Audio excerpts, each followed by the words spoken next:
আজ আমাদের আসন দণ্ডায়মান ভ্রমণাসন বা বার্ডগ পোজ বিগিনার ফ্রেন্ডলি আসন। যাদের লোয়ার ব্যাক পেন বা ব্যাক পেন রয়েছে তাদের জন্য ভীষণ উপকারী। প্রথমে বজ্রাসনে বসে দুই থায়ের মাঝখানে 1 পাম ডিস্টেন্স রাখবো এবং দুই হাঁটু থেকে রিস্টের ডিস্টেন্স রাখবো 1 হাত 1 পাম।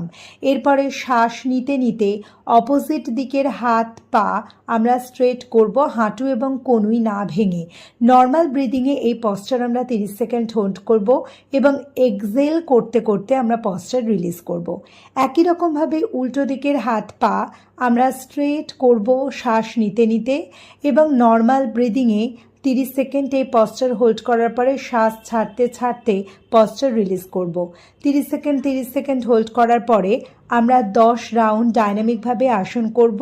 লোয়ার ব্যাক পেন কমানো ছাড়াও এই আসন আমাদের গ্লুটস আর হিপসের মাসলকে মজবুত করে, আমাদের পশ্চার কারেকশন করে, এছাড়া আমাদের ব্যালেন্স এনহ্যান্স করতেও সাহায্য করে।